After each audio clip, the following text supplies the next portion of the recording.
simply get things started. Cause we ain't got no time to waste, I don't mind.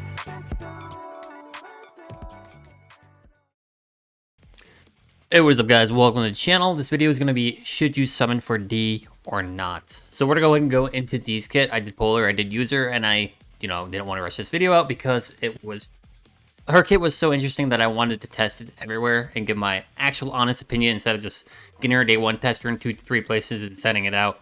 She's a lot more complicated than other content creators make her out to be. But if you are new to the channel, be sure to subscribe to Vader Senpai's channel if you would like to see more Nikke, or subscribe to my main channel if you'd like to see Epic 7, which will be in the description below.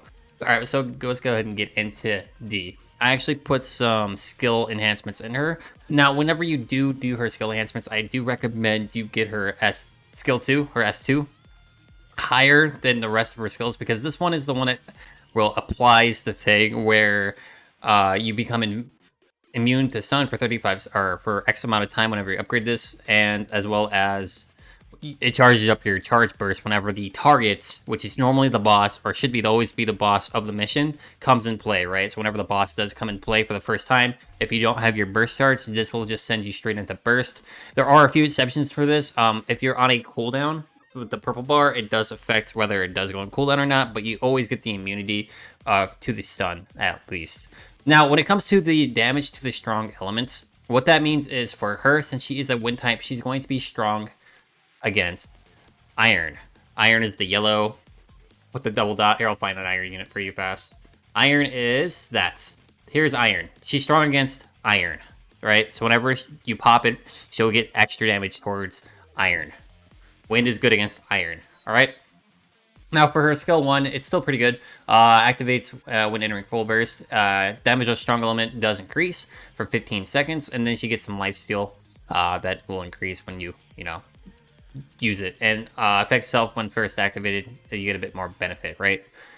Now her ultimate is actually pretty good. It's similar to the every other AoE ult, Scarlet, Privity, stuff like that, where it hits all the enemies on the field and affects all attackers. When attacking a certain part of the enemy, damage dealt to the part is increased by 33.82%. This will go up higher the higher you get it.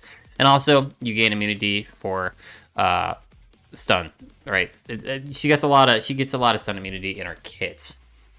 So for her, I think where I have her, 5-8-7 is a good place to be. Now, if she is your only AoE unit and you're first starting, getting this to 8 will probably take a lot more resources. But at the end of the day, it is an AoE ult, so I do recommend at least getting it to 7. At between 5 and 10 is good for this. For this, I would say go only to 8, because honestly, you never really need to get any more than 90% charge in most cases. It's like never going to really affect you. Though, to be fair, if we were to increase this, you would get immune.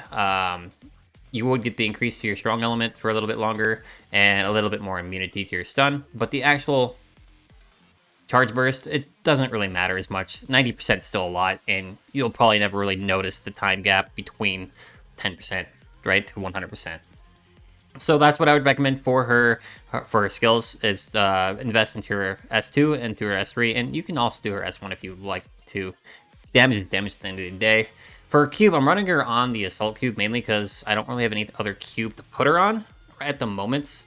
You could, in theory, switch the cube to something else. She's got fast reload teams, so she doesn't really need reload speed. She's already got a pretty fast reload, so that wouldn't be really worth it. Onslaught, charge damage, not really for her. And then I have Bastion, which is reload. So I put on her assault for the hit rate. I didn't really know what to put her on. There's probably cubes in the future that we can get from the other event, from the event you can complete, but that's what people are later on. Maybe she has a better option in there, but right now let's put her on the assault cube for the hit rate. So that's D in a nutshell. We're gonna go ahead and I'll showcase her, and I think the best way to showcase her in this situation where she's built is going to be against the interception. I think she's an interception unit. You can use her for train, obviously, but everyone can do train at this point. It's not really a big deal. I want to show her an interception S, Gravedigger, because I feel like this is where she shines the most. Let me put her, let me edit my team real fast. She's ridiculous here. So if we click here, I'm going to make her my main unit and then put D on my second one. That way I can use Modernia. Now, in some cases, a lot of people say you need a shotgun team for this, But with what I've been testing, I can almost beat this completely. I may even be able to beat it here today if I play correctly. But D makes Gravedigger a lot easier because you get your burst right away, which gives you the immunity to stun, which means you can ignore the projectiles coming in, and you can just focus on the parts and the hit points to make sure that this thing doesn't do the thing where it charges at your face. So we're going to go here and try this out.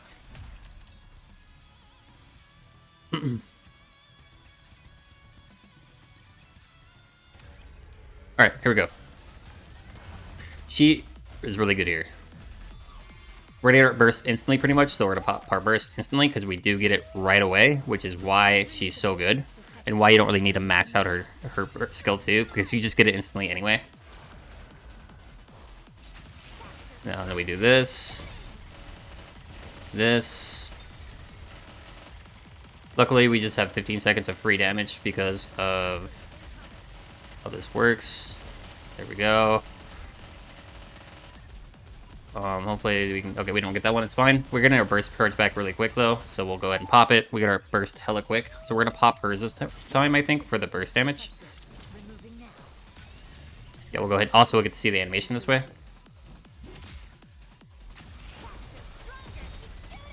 Okay. Here we go. Next time we're already in 7, so we're doing really good. Nice. Hopefully we can get our burst back soon. Alright, so we're gonna take cover here, it's okay. And now we should be able to just win. We do have our Modernia ult, which will make this really simple.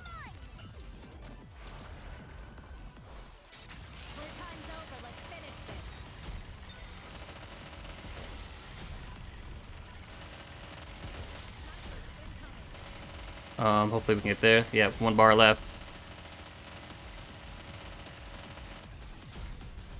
Even if we don't kill it, we should be, well, getting a lot of points for this. Here, we'll do this and try to burn it down before it kills us.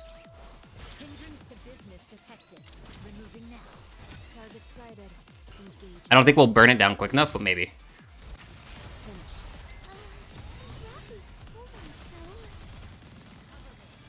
We still have D up, so maybe. Can I shoot?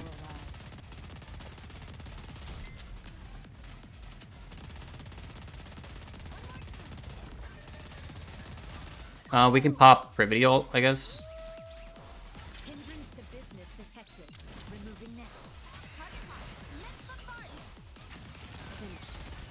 Not bad. 9 score. Without D, I would probably get a 6 or 7. So she's able to consistently give me 8. A little bit more damage on my team, and I can probably get 9. If I play better, I can probably complete this completely. She's really good. Is she for every mission? Of course not. She's going to be more so on the bench against non-boss fights. But when it comes to boss fights exclusively, she's going to be probably one of the first ones you look at, just due to the value of her skill 2 giving you the ult instantly, and the stun immunity is huge. She's gonna be also really good on the Modernia boss fight with those little shoulder rockets that make it to where usually you just have to break one and try to get the other one down low, and you break the other one. It makes it a little harder to do that, but with her you should be able to break a lot faster. So once again, value is really nice. Once again, whenever I do unlock Guilty, I'll run her and Guilty together on the Gravedigger and see if that's enough to where it's easier to do it, because shotguns are the way you definitely want to go with beating the Gravedigger, but she's just another option for your team if you're missing units. So once again, good against interception, good against bosses. I think the value is there.